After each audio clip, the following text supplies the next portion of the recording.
চট্টগ্রামের শেষ বাসটা যখন হর্ন বাজিয়ে শহরের বুক চিরে চলে যায়, তখন অভ্র নিজের বাড়ির গেটের সামনে এসে বাইক থামায়। ইউনিফর্ম কলার খুলে হাতে নেয়। 7 দিনে জমে থাকা ক্লান্তি আজ এক মুহূর্তে ধুয়ে যাবে শুধু একটা মানুষের হাসি দেখলে। পা টিপে টিপে দোতলার সিঁড়ি বেয়ে দোতলায় উঠে অভ্র। পুরো বাড়িটা নীরব, শুধু ওর রুম থেকে ভেসে আসছে হালকা মিউজিকের শব্দ। দরজার হাতলে হাত রাখতেই থেমে যায় অভ্র। ভেতর থেকে পরিচিত একটা হাসির শব্দ ভেসে আসে, নীলের হাসি। আস্তে করে দরজা খুলে অভ্র। টেবিল ল্যাম্পের হলুদ আলোয় রুমটাকে স্বপ্নের মতো করে রেখেছে। নীলে বসে আছে টেবিলে, পিঠটা ওর দিকে, চুলগুলো খোপা করে বাঁধা। দুই দিকে চুল কানের পাশ দিয়ে নেমে আসে, চোখের ফোনে স্ক্রিনে আটকে আছে। দুনিয়ার কোনো খবর নেই মেটার, যেন ওই ফোনের ভিতরে ওর পুরো পৃথিবী। অভ্র ঠোঁটের কোণে দুষ্টু হাসি ঝুলায়, ধীর পায়ে নিঃশব্দে হেঁটে গিয়ে নীলের ঠিক পেছনে দাঁড়ায়। একদম নীলের ঘাড়ের কাছে এসে দাঁড়ায়। নীল টেরও পায় না ও তখন চুলের ঝাঁকিতে মুগ্ধ হয়ে হাসছে।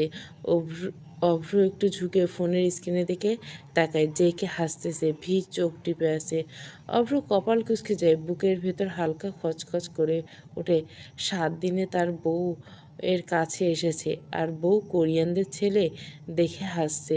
নীলের কানের কাছে মুখ নিয়ে অভ্র ফিসফিস করে বলে, মিষ্টি বউ, ওই ছিলা মুরগিগুলো কি তোমার জামাই থেকে বেশি সুন্দর? মোটেও না, আমার জামাই হচ্ছে পৃথিবীর সবচেয়ে সুন্দর ও হ্যান্ডসাম পুরুষ, ওনার সাথে এদের তুলনা হয় না। কথাটা শুনে অভ্রের বুকের ভেতরটা কেমন যেন হয়ে গেল, রাগটা এক নিমেষে পানি হয়ে গেল। কিন্তু মুখে দুষ্টুমি লেগেই থাকে।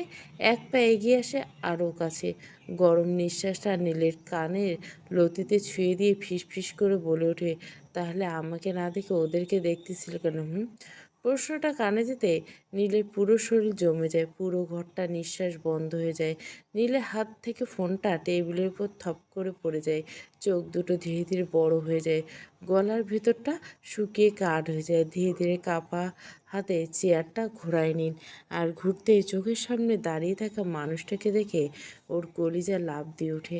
নীল ভূত দেখার মতো চমকে ওঠে। মেজর সাহেব, আপনি আপনি কখন আসলেন? অভ্র দু হাত ভাঁজ করে বুকের উপর রাখে, মাথাটা একপাশে কাত করে নীলের দিকে তাকায়। তারপর ঠোঁট বাঁকে বলে, সারপ্রাইজ মাই ডিয়ার মিষ্টি বউ। নীল আর এক মুহূর্ত বসে থাকতে পারে না, চেয়ার ছেড়ে লাফ দিয়ে ওঠে। উপর থেকে নিচ পর্যন্ত একবার চোখ বুলায় অভ্রের দিকে, পরের মুহূর্তে ঝাঁপিয়ে পড়ে অভ্রর বুকে। দুই হাত দিয়ে অভ্রের শার্ট খামচে ধরে মুখটা লুকায় অভ্রের বুকের বাঁ পাশে, যেখানে হার্টবিটটা সবচেয়ে জোরে। অভ্র নীলকে আগলে নেয় নিজের বাহু ডুরে, নাক ডুবায় নীলের চুলের ভাঁজে। 7 দিনে মিস করা ঘ্রাণটা প্রাণ ভরে শ্বাস নেয়। মাই ডিয়ার মিষ্টি বউ, এত মিস করতেছিলে আমাকে? নীল অভ্রর বুক থেকে মুখ তোলে না, শুধু মাথা নাড়ে। অনেকক্ষণ পর অভ্র নিজেকে ছাড়ায়, নীলের থুতনি ধরে মুখটা উপরের দিকে তুলে নীলের কপালে গভীরভাবে চুমু খায়। চোখে চোখ রেখে, আদর টাদর পরে হবে, আগে পড়া। আমার বউ ফিজিক্সে ফেল করলে আমার মান সম্মান কোথায় থাকবে বলো? নীল নাক টানে, চোখ মুছে বসে পড়ে। মিস্টার মেজর, শুনেছেন আমি এই ম্যাথটা করতে পারছি না। অভ্র পাশে বসে হাতে কলম তুলে নেয়, দেখে দেওয়া আছে M=72। আর কথা শেষ করতে পারে না অভ্র। তার আগে নীল বলে ওঠে, আচ্ছা স্যার এখানে ভি না দিয়ে এম দিছে কেন? ভি দিলে পড়তে ভালো লাগতো। বুঝেছি, মাথায় বিটিএসের ভি ভর করে বসেছে।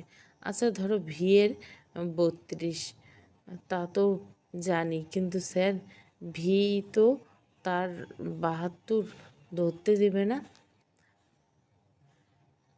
তাহলে আমারটা ধরো।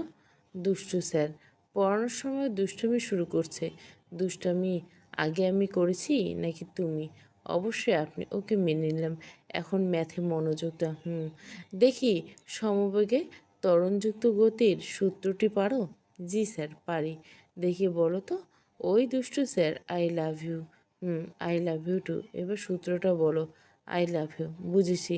সূত্র জানা নেই, তাই আমার সাথে রোমান্টিক হয়ে পড়ার চ্যাপ্টারটা ক্লোজ করতে চাইছো, তাই তো? আরে না না, তেমন কিছু না স্যার। তাহলে পড়ায় মন দাও। সমবেগ ত্বরণ যুক্ত গতিসূত্র ভেহিকলটি u plus f t. Okay sir. Abhra হাত থেকে কলমটা ফেলে দেয়, চোখ বন্ধ করে বড় বড় নিঃশ্বাস নেয়। দেখে বউ বাজে ইঙ্গিতও দিয়ে না, নিজেকে কন্ট্রোল করতে কষ্ট হয়। কন্ট্রোল করতে যেহেতু কষ্ট হয়, সেহেতু কষ্টকে কন্ট্রোল করতে কে বলেছে? তার মানে তুমি চাচ্ছ এখন আমি ওইসব করি? না।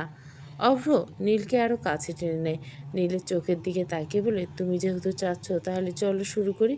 কি কি শুরু করো? কথা বলছেন এতক্ষণ ধরে যা করার কথা বাজে ইঙ্গিত দিচ্ছিলে তুমি। মোটেও না, আমি শুধু পড়া থেকে বাঁচার জন্য একটু নাটক করছিলাম। আমাকে উত্তেজিত করে দিয়ে এখন বলছো পড়া থেকে বাঁচার জন্য নাটক করছেন। কিন্তু এখন তা তোমার আর নিস্তার নেই। আমাকে উত্তেজিত করে দেওয়ার শাস্তি তো তো এখন তোমাকে পেতে হবে। না প্লিজ, আপনি কিন্তু কথা দিয়েছিলেন যে আমার ইচ্ছের বিরুদ্ধে গিয়ে ওইসব আর করবে না। কথা ফিরিয়ে নিলাম, যাও। না না, দুষ্টুমিচর না।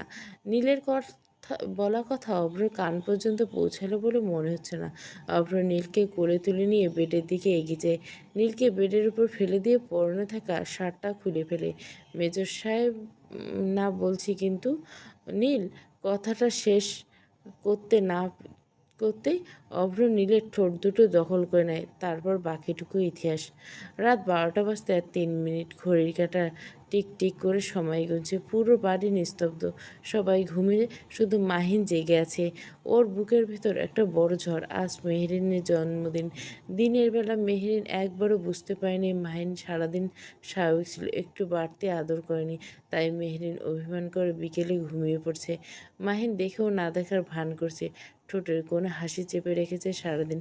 এখন সময় এসেছে সারপ্রাইজ দেওয়ার। মাহিন পা টিপে টিপে রুমে ঢুকে।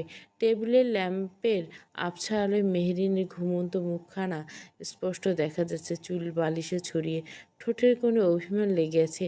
মাহিন আলতো করে মেহরিনকে কোলে তুলে নেয়।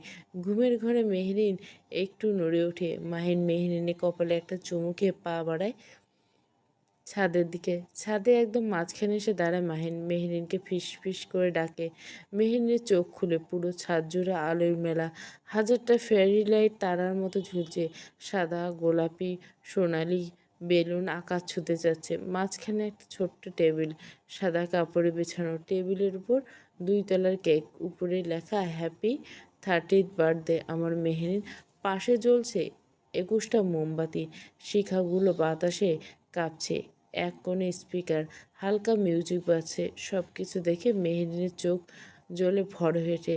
এসব তুমি কখন করলে? মাহিন মেহরিনকে আস্তে করে নামিয়ে দেয় মেঝেতে। পকেটে হাত গুজে স্বাভাবিক বলে বলে, তুমি ঘুমানোর পর। মেহরিন আর কিছু বলে না, শুধু মাহিনের দিকে তাকিয়ে থাকে। অভিমান, কৃতজ্ঞতা, ভালোবাসা সব মিশে যায় চোখে। মাহিন মেহরিনের হাত ধরে টেবিলের সামনে নিয়ে যায়। নাও উইশ করো, মোমবাতি নিব। মেহরিন চোখ বন্ধ করে রেখে মনে মনে একটা ইচ্ছে করে, শুধু একটা। তারপর জোরে ফু দেয়। 21টা মোমবাতি একসাথে নিভে যায়। এবার কেক কাটো। মেহরিন আর মাহিন একসাথে কেক কাটে। মাহিন এক টুকরো কেক মেহরিনকে খাইয়ে দেয় এবং মেহরিন মাহিনকে। মেহরিন দুষ্টুমি করে কেকের ক্রিম মাহিনের নাকে লাগিয়ে দেয়। সাদা ক্রিম মাহিনের নাকের ডগায় লেগে থাকে, দেখতে বাচ্চাদের মতো লাগে। মাহিন ছাড় দেয় না, এক মুঠো ক্রিম নিয়ে মেহরিনের পুরো গালে মেখে দেয়। এবার তুমি স্নো কুইন। মেহরিন হাসতে হাসতে পালায়, মাহিন ওকে ধরে ফেলে। দুজনে কেক মাখামাখি করে হাসির শব্দে ছাদের নীরবতা ভেঙে যায়। কিছুক্ষণ পর দুজনে ক্লান্ত হয়ে যায়। মাহিন টিস্যু দিয়ে মেহরিনের গাল, নাক, কপাল আলতো করে মুছে দেয়। ছোঁয়াটা এত নরম, এত যত্নে, মেহরিনের চোখ নামিয়ে ফেলে। বুকের ভেতর কেমন করে ওঠে। হঠাৎ স্পিকারে গান বদলে যায়। ধীর তালে রোমান্টিক গান শুরু হয়। মাহিন মেহরিনের সামনে হাঁটু গেড়ে বসে, হাত বাড়িয়ে দেয় ওদের দিকে। মিসেস মেহরিন, নামবেন আমার সাথে? মেহরিন লজ্জা পায়। এখানে? এখন? 12টা বাজে, তোমার জন্মদিন, এখন না তো কখন?